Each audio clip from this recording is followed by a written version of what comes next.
Bueno, hoy Miguel va a hablarnos de lo que tiene que ver con el cambio climático. ¿Cuál es la relación que existe entre la economía y el cambio climático? Pues hay una relación. Miguel, contanos.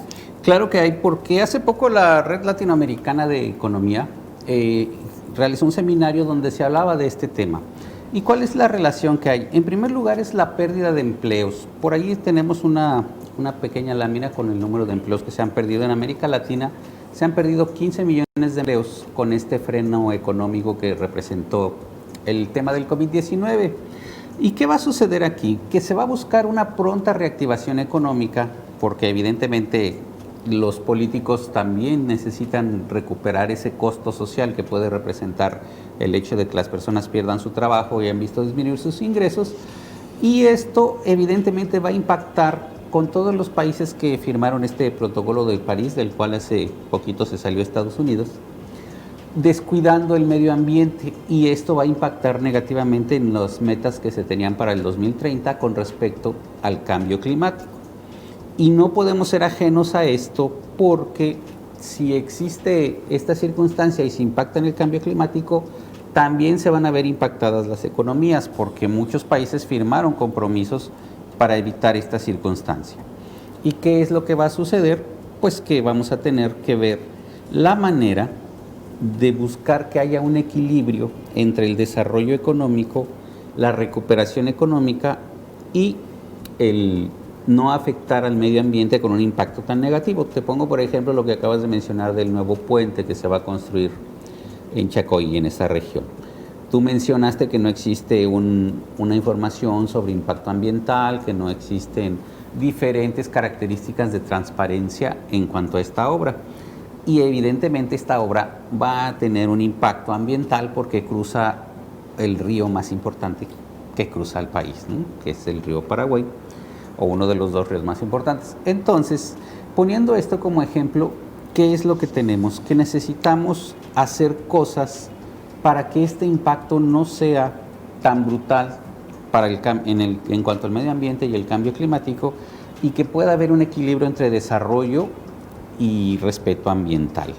Por ejemplo, tenemos en la segunda placa, el Ministerio de Hacienda junto con el Ministerio del Medio Ambiente y las comisiones de medio ambiente, tanto de la Cámara de Diputados como de la Cámara de Senadores, deberían trabajar coordinadamente y con elementos de la sociedad civil involucrados en este tipo de cuestiones ambientales, para lograr una coordinación y una planificación de presupuestos.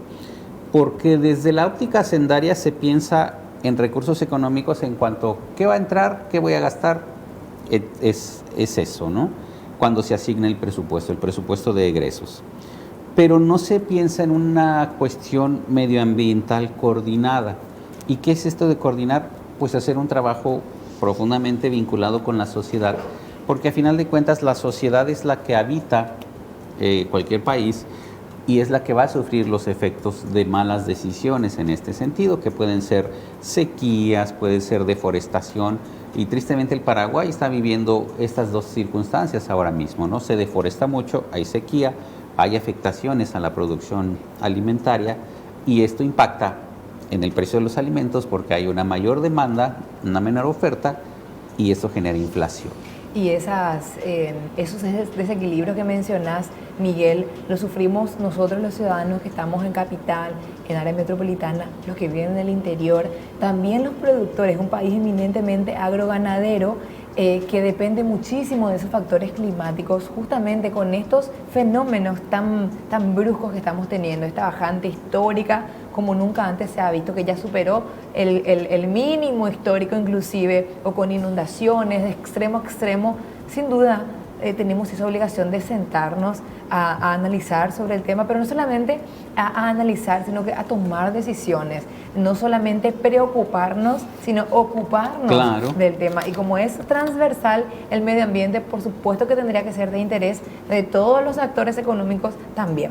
Exacto. ¿Y por qué? Porque también hay que cambiar nuestras pautas de producción y de consumo.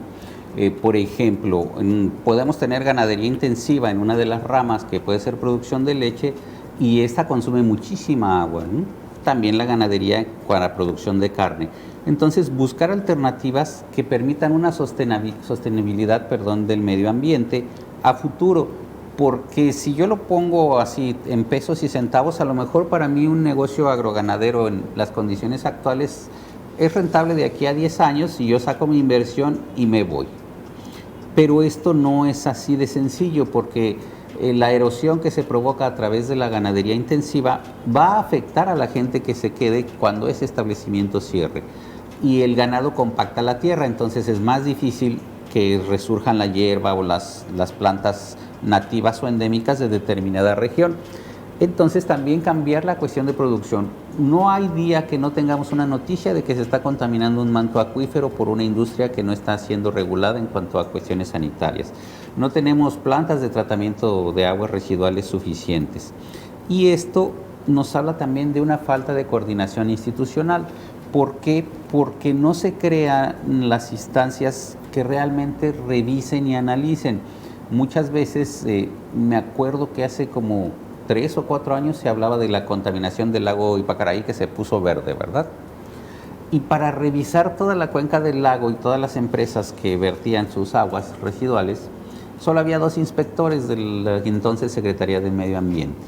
Entonces, si tenemos poco personal y evidentemente necesitamos personal capacitado, vamos a ver un impacto ambiental totalmente negativo, como el que ya estamos viviendo, porque también al no tener una acción coordinada, por ejemplo, todas las urbanizaciones que te venden el lago de Ipacaraí como una vista de ensueño, están utilizando agua, ¿sí? Esa agua es para consumo humano y no hay una reposición natural de la zona como antes se daba, y por eso también estamos viendo que el lago se va secando y la orilla se va extendiendo. Una vez me explicaron también especialistas en el ámbito ambiental, que tiene que ver con esto, Miguel, un proceso sí de intervención humana, pero también un proceso natural, que es que estos sedimentos de los cerros, de los alrededores, también quedan como suciedades en el fondo del lago. Se suma, por supuesto, la mayor población en la ciudad, y cómo también el ser humano a partir de su intervención va generando esto. Entonces ambos factores dan como resultado la contaminación del lago Ipacaraí, que hoy es increíble, porque estamos en el año 2020 y una ciudad tan próspera como San Bernardino, y de hecho que una ciudad que es la capital del país como es Asunción, no tiene 100% de alcantarillado sanitario. No, y no hay un tratamiento adecuado de aguas residuales, que ese tratamiento tendría que recoger también muchos de los sedimentos que son depositados en el lago, que afectan a las especies endémicas y que afectan la vida económica de las personas que viven ahí, porque a lo mejor a ti te vendieron el terreno con la vista del atardecer más bonito, pero no te dicen a qué huele tu atardecer, porque queda al descubierto lodo, quedan al descubierto residuos sólidos que están afectando al medio ambiente y evidentemente también a la salud de las personas. Y además de eso, inclusive si es que esto no es suficiente argumento ya para convencerte, si es que estamos hablando de una actividad económica que también se basa en el turismo, como es San Bernardino históricamente, la gente se va incluso y se baña en esas aguas. Quizás muchos que hoy están informados no lo hacen, pero perdió también o va perdiendo esa posibilidad de seguir siendo ese producto turístico San Bernardino, y simplemente los turistas internos optan por alternativas. Claro, se vio con el impacto en primer lugar de Encarnación, cuando se hizo ya la avenida costanera, el Zambódromo para el carnaval y el desarrollo de infraestructura turística en Encarnación. Evidentemente también San Bernardino pues, es una población limitada geográficamente por las propias características, pero si estamos acabando con uno de los principales focos de agua dulce del país, vamos a tener problemas, no solo para eso, porque en época de sequía esa orilla seca va a generar polvo, y cuando haya viento ese polvo va a afectar personas, va a afectar maquinaria, va a afectar muchas cosas. De ahí que se habla que nosotros necesitamos, para hacer sostenible nuestra producción y evitar el impacto negativo de este cambio climático, cambiar nuestros paradigmas para producir, para legislar, para hacer las normas y regulaciones. Desgraciadamente nosotros no tenemos, digamos, un estímulo fiscal al cuidado del medio ambiente, ¿no? Nuestra carga impositiva es tan poca que de hecho se promociona como un atractivo, pero al no darle un estímulo, por ejemplo, la producción, ahí veíamos la maquila de pantalones de mezclilla, de jeans, la fabricación de las telas y los teñidos son altamente contaminantes. Y si no se regula que esos residuos pasen por un tratamiento, va a afectar y de alguna manera en algún momento va a colapsar, no va a haber agua para hacer esta producción y miles de personas van a quedar sin trabajo, miles de pescadores no van a poder pescar. Mira, para muestra quizás baste un botón, pero yo creo que además de la falta de incentivos fiscales, también la ausencia de sanciones pecuniarias aleccionadoras para los empresarios que no cumplen, porque así como hay empresarios muy cumplidores de la ley, hay otros que buscan la manera de ahorrar un poquitito más, aunque sea a costa del medio ambiente. Y menciono un caso porque yo varios años cubrí el sector de tierras y de propiedades, que justamente una de las ganaderas de Horacio Cartes incumplió, transgredió la ley ambiental en cuanto a la cantidad de árboles deforestados en una zona del país específica. Y sí, el Ministerio del Ambiente efectivamente le sanciona. ¿Y cuánto es su sanción? 500.000 guaraníes. 500.000 guaraníes la sanción a Horacio Cartes o a una de sus empresas del Grupo Cartes. Es decir, evidentemente es una joda.